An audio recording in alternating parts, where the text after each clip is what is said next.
Logis.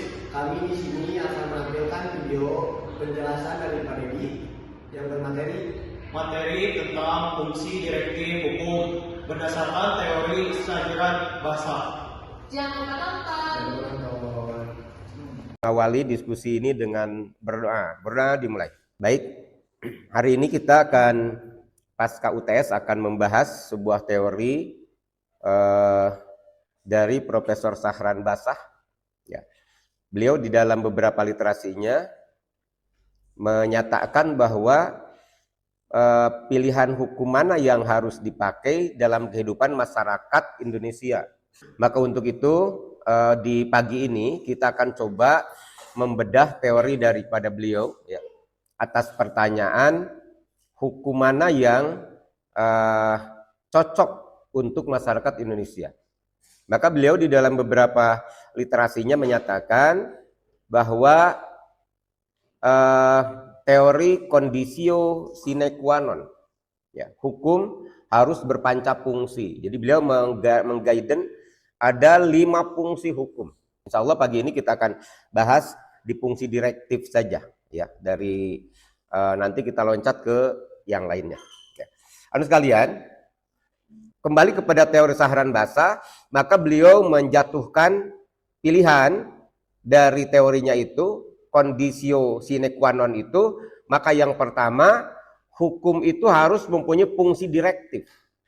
Ya, fungsi direktif itu apa? Yaitu sebagai pengarah dalam pembangunan untuk membentuk masyarakat yang hendak dicapai sesuai dengan tujuan kehidupan bernegara. Nah, saya tadi menjelaskan sedikit apa tujuan kehidupan bernegara. Maka dalam perspektif Indonesia tujuan bernegara cukup 3 sebetulnya. Ya, tujuan bernegara itu yang pertama adalah aman, tertib, adil, atau sejahtera. Ya, jadi itu tujuan hukum kita. Nah, sekarang untuk menggapai tujuan kehidupan bernegara itu, maka apa yang dilakukan oleh fungsi yang punya direktif tadi? Ya, maka harus kalian, yang pertama kalau kita bicara tentang fungsi hukum direktif tadi di Indonesia, maka itu diatur atau didesain dalam sebuah peraturan perundang-undangan.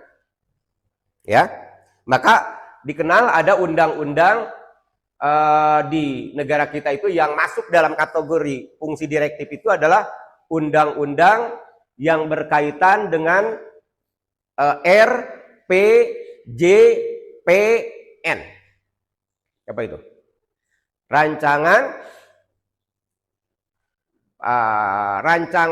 program pemerintah jangka panjang nasional. Ya. Undang-undang tentang RPJPN. Undang-undang nomor berapa? 2024. Itu undang-undang tentang RPJPN, rancangan pemerintahan jangka panjang nasional dalam 25 tahun. Ya. Jadi guidance pembangunan kita dalam 25 tahun sudah tertuang di dalam undang-undang RPJPN. Itu adalah salah satu fungsi direktif. Oke. Dari undang-undang RPJPN ini kemudian turun ke undang-undang RPJMN. Silakan buka. Undang-undang tentang RPJMN. Jadi RPJPN ke RPJMN. Apa undang-undang RPJMN? Silakan. Undang-undang nomor 12 tahun 2025 tentang RPJMN, rancangan pemerintahan jangka menengah nasional. Itu dalam kurun waktu 5 tahun. Ya, dari RPJPN yang 25 tahun kemudian turun menjadi 5 tahun. Dipenggal 5 tahun, 5 tahun, 5 tahun. Ya, dan ini guidance dari pembangunan, pengarah pembangunan. Jadi pembangunan kita sangat ditentukan tadi oleh undang-undang tersebut. Ya, baik pembangunan sumber daya manusia atau sumber daya efektivitas sumber daya alam, termasuk juga berbagai infrastruktur. Ya, maka guidance-nya adalah Undang-Undang RPJMN. Nah, Undang-Undang RPJMN ini suplemennya dari mana? Maka Undang-Undang RPJMN ini suplemennya dua. Yang pertama, 5 tahunan dari Undang-Undang RPJPN. Ya, yang kedua itu dari visi misi presiden. Presiden Prabowo ini apa visi misinya? Namanya apa? Kalau Jokowi itu kemarin apa namanya? Prabowo sekarang Astacita. Kalau Jokowi Nawacita. Nah, berarti isi daripada undang-undang RPJMN itu antara Astacita plus 5 tahun dalam RPJPN. Gitu. Jadi calon presiden sekalian ke depan harus paham tentang undang-undang tentang RPJPN. Ya, tidak bisa apa yang dia lakukan, ya dia sampaikan di dalam visi misinya harus semua masuk, karena harus ada juga kandungan yang masuk di dalam RPJPN. Kenapa harus ada keberlanjutan? Ya, sustainability. Gitu.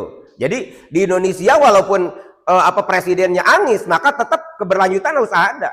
Tidak mungkin presidennya Anies JKN ditinggalkan misalnya, nggak bisa. Karena JKN itu sudah ada di dalam Undang-Undang RPJPN. Ya, sudah ada di sana dalam 25 tahun. Kemudian di breakdown tiap 5 tahun.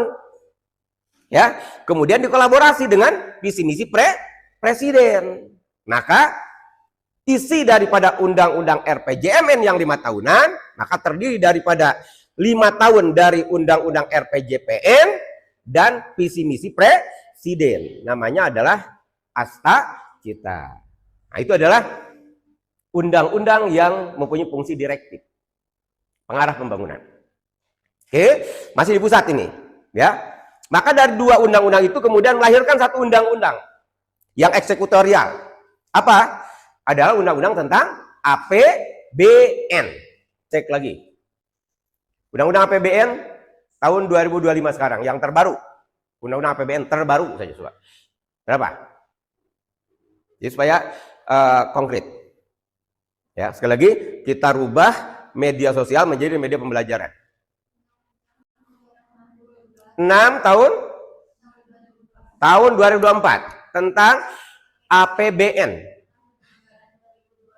2025. Oke. Jadi konkretnya ada di Undang-Undang APBN. Kalau Undang-Undang APBN berapa tahun? Tiap 1 tahun. Ya. Nah, kalian harus pahami. Undang-Undang RPJPN maka tiap 25 tahun. Oke. Ya. Dari Undang-Undang RPJPN diturunkan menjadi Undang-Undang RPJMN. Ini 5 tahun. Dari Undang-Undang RPJMN diturunkan menjadi 1 tahun, maka Undang-Undang APBN. Nah, gitu. Nah, itu adalah salah satu undang-undang yang mempunyai fungsi direktif. Karena pembangunan yang terjadi di Indonesia, apapun maka guidance-nya itu. Yang pertama Undang-Undang RPJPN, yang kedua Undang-Undang RPJMN, yang ketiga Undang-Undang APBN. Gitu. Itu dikatakan sebagai aturan atau hukum yang berfungsi direktif. Bagaimana kalau di provinsi kita turun? Karena secara mutati mutandis dalam konteks hukum harus selaras. Ya. Di provinsi, ya, kalian googling lagi. Yang pertama, ya, di provinsi itu dikenal ada Perda Provinsi tentang RPJPD. Googling. Perda Jawa Barat tentang RPJPD. Silakan googling. Ya. Kita akan coba petakan, ya. RPJPD 13/2024. Jadi itu adalah Perda RPJPD Jawa Barat. Jadi kalau Jawa Barat kalian ingin tahu dalam 25 tahun ke depan mau ngapain, ya, dan sekarang sedang dilakukan oleh Gubernur Jawa Barat Deddy Mulyadi, maka Anda lihat Perda nomor 13 tahun 2024 tentang RPJPD. Turun dari RPJPN menjadi RPJPD. 25 tahun ini. Oke. Ya. Dari 25 tahun Jawa Barat, maka turun lagi, cek lagi. Perda tentang RPJMD. Stop. Perda RPJMD Jawa Barat terbaru. Jadi supaya kalian juga tahu, karena kalian orang Cianjur harus tahu. Secara nasional, undang-undang yang menjadi guidance atau fungsi direktif itu dari undang-undang RPJPN, RPJMN, dan APBN. Di Jawa Barat, karena kalian ada Jawa Barat, maka ada perda tentang RPJPD tadi, nomor 7. Kemudian juga ada perda tentang RPJMD yang sekarang dilaksanakan oleh Gubernur Jawa Barat, Deddy Mulyadi. Dari jangka panjang 25 tahun, maka disekat, dipilah-pilah. Maka keluar perda tentang RPJMD. Nah, perda RPJMD ini kolaborasi antara 5 tahun perda RPJPD dengan visi misi Deddy Mulyadi sebagai gubernur. Nah, melahirkanlah perda tentang RPJMD. Maka cek perda RPJMD tahun 2000, perda RPJMD Jawa Barat terbaru masuknya. Tentang peraturan daerah di Jawa Barat nomor 13 tahun 2020 yang menjadi acuan untuk penyusunan RPJMD 2025 sampai 2029. Jadi itu RPJMD 2025 sampai 2009. Jadi perda nomor berapa tadi? 2013 tahun 2020 itu teknisnya ya. Tapi perdanya kita lihat. Dari perda RPJMD ya. Berarti yang ketiga sebagai fungsi direktif sekalian di Jawa Barat, maka ada perda tentang APBD. Ya. Kalian cek perda tentang APBD Jawa Barat terbaru. So, nomor berapa? 14 tahun 2024 tentang APBD, Anggaran Pendapatan Belanja Daerah Jawa Barat. Oke. 14 tahun 2024. Itu adalah perda tentang APBD. Jadi perda tentang RPJPD, perda tentang RPJMD, perda tentang APBD. Oke. Di bawah itu maka kemudian kalian cek lagi. Dari perda tentang APBD tadi, maka harus dilaksanakan oleh yang namanya RKD. Kalian cek. Pergub tentang RKD Jawa Barat terbaru.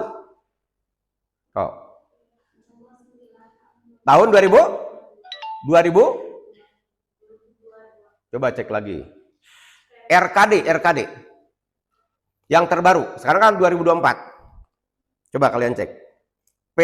Pergub, Peraturan Gubernur. Ya.